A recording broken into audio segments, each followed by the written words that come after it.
Okay, this is definitely not the way that I thought we would be handling the Vancouver Canucks center situation, but today we're talking about Kuzi. No, not Andrei Kuzmenko. That Kuzi is long gone. He is signed with LA. He's already off the market.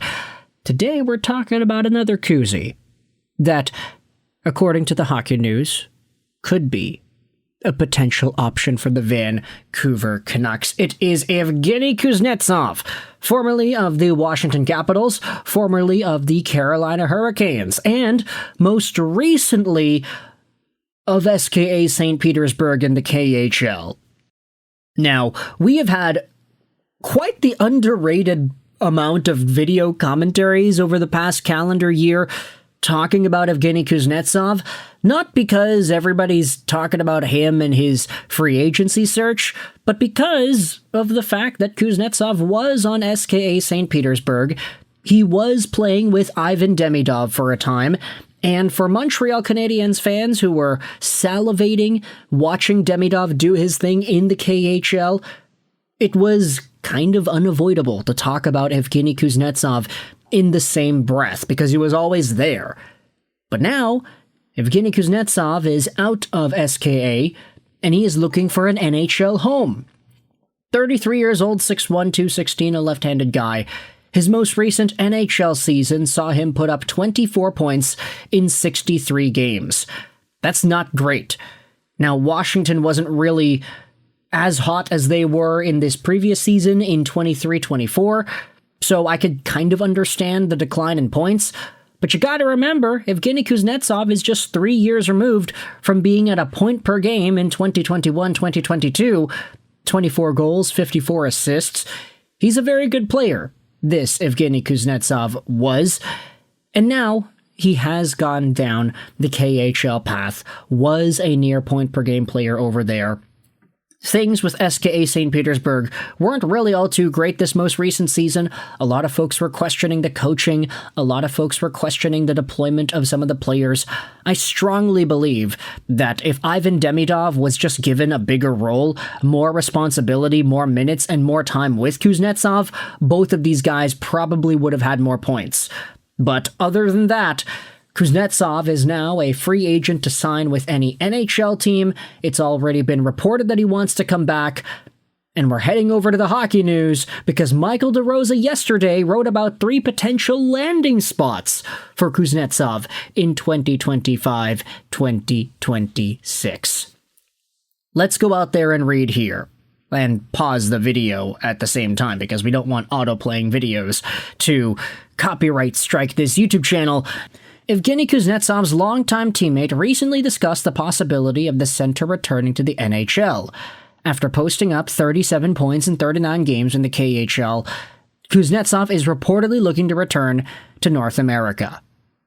Capitals captain Alex Ovechkin told Russian-language publication Gazeta.ru that Kuznetsov is sensible and can make the right choice to prove himself in the NHL again or in the KHL. But Ovi said he is not Washington's GM, and whether Kuznetsov can return to the Capitals is not a question for him to answer. Yeah, why would it be? They have Dubois and Strome already, and they're doing fine. Connor McMichael, Alexei Protas, there's so much to like out of the Washington Capitals, plus Ovechkin too. With August almost here, Kuzi remains a UFA, but this could change before NHL training camps begin in mid-September. His past success could ultimately lead to an NHL club giving him another opportunity, especially when considering he is one of the top UFAs left based on his potential. While he only had 24 points in 63 games in 23-24, he had 55 points in 22-23 and 78 in 21-22. Here are the names of teams that DeRosa lists as potential Kuznetsov landing spots. The very first one is Vancouver. After trading JT Miller to the Rangers during the 24-25 season and losing Pius Suter in free agency to the Blues this summer, the Vancouver Canucks could use another center. They've gone from having Miller and Elias Pettersson as a 1-2 punch down the middle to Pettersson and Filipino, who came to the Canucks in the Miller trade and had 26 points in 56 games this past year while dealing with concussion issues. If the Canucks signed Kuznetsov, he would create some competition for the Canucks' second-line center spot with Chytil. Even if he slotted in as Vancouver's third-line center, he would still improve their depth down the middle. The third line of Joshua, Bluger, and Garland that thrived at times in 23-24 was separated for most of this past season, and Joshua is now with the Maple Leafs, so adding Kuznetsov shouldn't disrupt the bottom six's chemistry either. Bluger can stay in an effective depth role, while Vancouver can ease 22-year-old Aatu Räty into a full-time NHL role. The Canucks have $3.27 million in salary cap space, but Kuznetsov's agent said he's not an $8 million player anymore and could be a steal for a cap-strapped team. If signed to a cheap, one-year deal, Kuznetsov could be a solid low-risk, high-reward addition for the Vancouver Canucks. Now, I just gotta go out there and say this here. For me, just in my subjective opinion here, I am quite optimistic on Aatu Räty and what he can potentially bring to the Vancouver Canucks in their lines. I was a really big fan of his deployment and his production in the second half of the season last year, and penciling him in as a third-line center I think is very reasonable for what we can expect out of Räty. Not to mention the winger support here. I think the Canucks are fairly strong on the wings with Evander Kane, Sherwood, Drew O'Connor all over here. Of course, the return of Brock Besser is huge. But second line C, third line C, I think when you think about just the structure of how these guys are assembled, there is a little bit more punch that you need. Maybe even with first line C, to be honest. I mean, we're only thinking about Elias Pettersson as Elias Pettersson because we have to.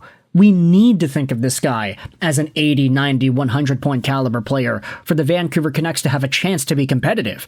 If Pettersson is a 40 point guy again next year and Filipino gets hurt again, then you don't really have many options at center that can be a number one bona fide option. Pius Suter, for some reason, was able to do that last year, but he's not on the team anymore. So for Pettersson, it's like you need this guy to be the best, you need Filipino to stay healthy, but if he can't, then you kind of have some problems here. And this is where you start thinking about some potential replacements. Evgeni Kuznetsov is a guy that I think the Vancouver Canucks actually could see a little bit more value out of compared to some of the other conversations we've had about this dude. I mean, we've made a few videos talking about Montreal and Kuznetsov, how it's been reported that he actually would want to go to the Habs to play with Ivan Demidov, but Montreal is reported to not having any interest in Kuzi. And why would they? He doesn't really fit the age range of what they're trying to build. Vancouver, on the other hand, at this point, I don't really know if they're too focused necessarily on the ages, because they just acquired Evander Kane. That guy's a lot older. Their D-core, it's all in their primes right now. You would assume that Elias Pettersson and Besser are in their primes right now. The Vancouver Canucks are a little bit of an older team at the top end compared to Montreal, with Suzuki, Caulfield, Slafkovsky, and all of them. I think Vancouver is a lot more likely to be able to get on board with somebody in Kuznetsov's age range of 33 years old, assuming they were to try and sign this guy to a contract. And he probably could play second-line center in some sort of a role sometimes. I don't want to make it seem like Kuznetsov can come back to the NHL and be a full-time 17, 18, 19 minute per night center for 82 games. I don't know if that workload is really appropriate for him at this stage of his career. But if he can get a cup of coffee and he can show off well and inevitably post up, let's say 50 points as a second-line center in Vancouver, I think that's not unreasonable, especially for a cheap dollar amount that he could get. So I just kind of wonder, I do think Kuznetsov is probably an okay option, especially when you consider the discount you could get. You just have to believe that he is good enough to do that. We've spoken about this a bunch, but KHL guys generally don't translate the best anymore. I mean, he was a point-per-game guy, but look at all the other point-per-game guys that played in the KHL. Josh Levo, Nikita Gusev, Sheldon Rempal. Sheldon Rempal isn't going to come over to the NHL and be fantastic. Vitaly Kravtsov outproduced Evgeni Kuznetsov this most recent year. Josh Levo never got over the hump to be a regular NHL guy that fulfilled that potential of being 30-goal caliber every season. We know it was possible with him, but he only really eclipsed 10 goals in Vancouver once. So KHL production be damned. Let me know your thoughts in the comments section. Is Evgeni Kuznetsov a reasonable Canucks target? Why or why not? Let me know in the comments all your opinions. I hope you enjoyed this video. And bye.